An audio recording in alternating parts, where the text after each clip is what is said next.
guys, today I'm just going to show you how to fix a Mercedes. It's Mercedes S430. This is Mercedes S430, and this is what we're gonna fix today, guys. We're gonna fix we're gonna check out this sensor right here. There is a sensor, guys, right here. So when you see this sensor here, this is the one, guys. When you close the door like this, should be able to allow the car, guys, at night to show the lights. If you open, it should let the car illuminate. It should let all these lights come up when it's open in the night. So, guys, what's supposed to be done? First of all, you have to take the panel. So you have to take this panel here. You take from down here. You remove it. You remove all the panel. Take it out. It comes all the way up.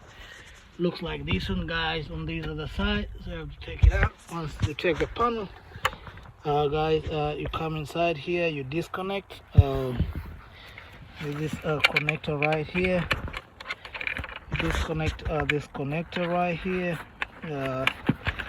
It's stuck right now, but you just pull it down. So the connector, the connector goes in here, guys. Just like in here, you just disconnect it down. Once that is done, guys, now our thing is just remaining to be pulled down. So, guys, the trick is simple. You look for a flathead Phillips, just like this. Then you pry it from the top. You just make sure, guys, you just pry gently. You don't break it up.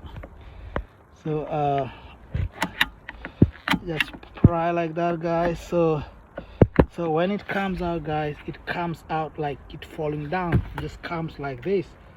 Make sure it comes like this, so that, see back there, guys, it has like a tail. Don't let the tail hit on the wall.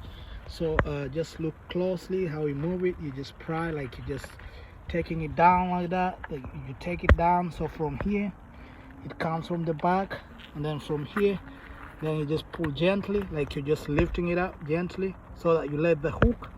There's the hook, guys, just down here. So you let the hook pass there, and then just you pull it out like this. It should be able to come out, guys. Make sure you don't force it so that it doesn't break, because it will tear itself out. The ones which are behind the plastic thing, the white one, might break off from the front one. So once you do that, guys, you should be able to just come clean, and then you should be able to have your thing. So I'm going to show you example if you just pull it in the wrong way, how it's gonna break. So so if you pay attention here, guys, there's this section I just pulled out, but it didn't come out well. So when you see this down here, guys, you find out that, guys, this thing broke. You find out, guys, that this thing broke away. So it broke. This is spring which is supposed to be in there. So this is the spring you're supposed to push back when you open the door. So normally that happens when you it just breaks. You just pull it gently so it doesn't break in, and then just stuck in there. So I hope you guys have a nice time out there, and the place right there.